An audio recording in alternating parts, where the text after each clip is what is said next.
This shirt turns body signals into game controls. But there's a catch. This game has no idea I'm wearing it. It just thinks I'm using a standard controller. That's compatibility mode.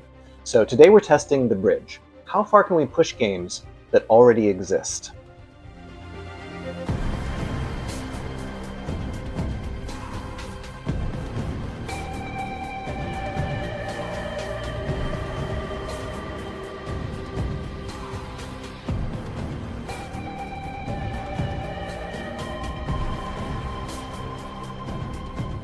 And I have the head mapped to the left joystick control, and the torso sensor is mapped to the right joystick control. So you just lean in the direction you want to go.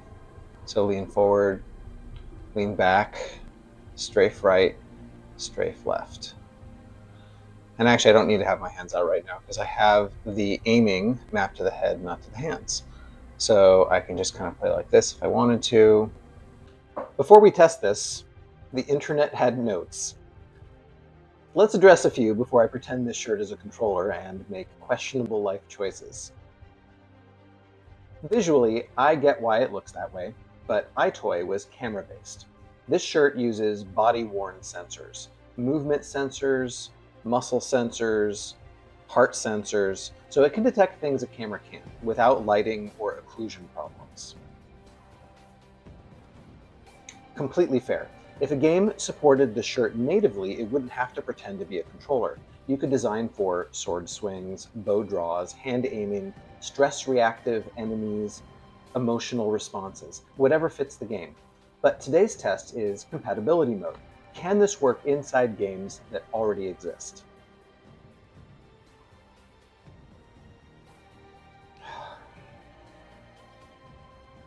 Fair. I processed that feedback the only way I know how. I sobbed into my matcha latte, and then I bought bigger pants. That's exactly the right question. Watching someone use a new interface can look harder than using it. So instead of just saying it's intuitive, I'm going to test it. Same task, same player, normal controller versus smart shirt. Reasonable concern, but the movements don't have to be big. You can play standing, sitting, subtle, dramatic. The mapping is adjustable. Also, yes, I should probably stretch. Not to give a spoiler alert, but I'm bad. I've never played this, so here we go.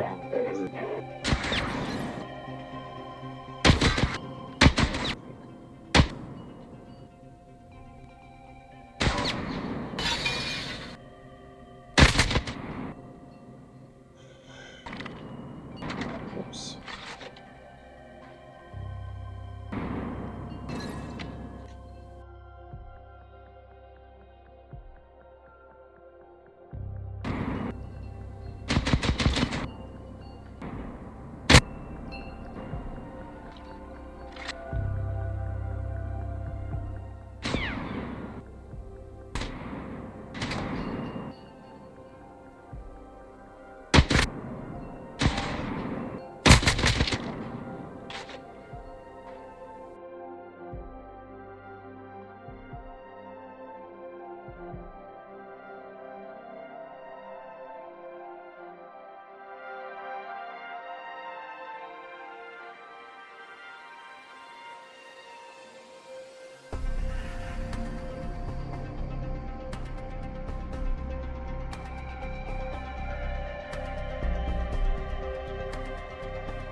What's happening? Why am I so dark? Am I dying?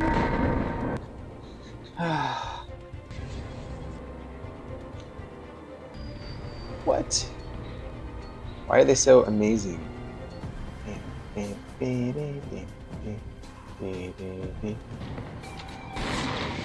Oh, I don't like this button.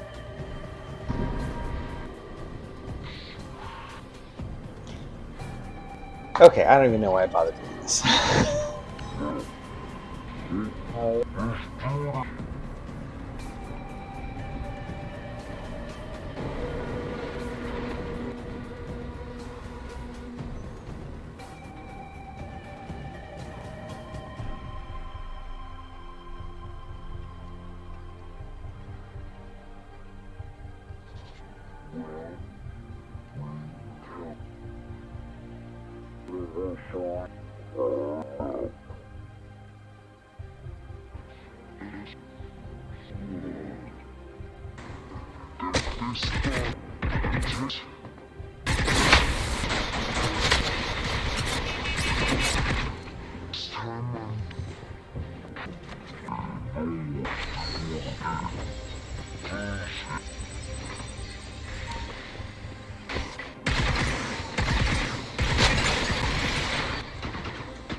Apex Legends, some post-game thoughts. First and foremost, I suck at Apex Legends. Perhaps no great surprise there. Both on a controller and on the smart shirt, I'm not great. I think I was comparably not great on both, for what that's worth. I had some specific ideas though. So the first was that the smallest in-game configurable dead zone for a controller in Apex Legends, you have like a couple of settings in the menu, and the smallest is small. But it's still too big for a smart shirt control system. So ideally, I'd like to see an even smaller option or no dead zone if this got implemented into native support one day. Two, right now, the free look acceleration curve within Apex Legends for like a controller is basically linear, best I can tell. But for native support on a smart shirt, I'd probably tweak that so there's less responsivity at the outer boundaries of the movement range and more responsivity toward the inner boundaries. I think that would be really interesting to see and would probably improve the control schema. Three, one of the biggest downsides is that looking and aiming are tied together, and it's all your right joystick, the right stick on the controller. In our native application, the Nexus, those are independent of each other, and so how you look and how you aim, one is your head and one is your hand. And that makes all the difference. I think that would be a game changer, pun intended, if it got natively supported in Apex Legends and other similar games. Verdict: not bad for a game that thinks I'm holding a controller. Head aiming was more immersive, but hand aiming was cleaner for precision. And remember, the game still thinks I'm using a normal controller. Native support is where this gets really interesting. Next test: sitting versus standing. Tell me what game or body control mapping I should try next.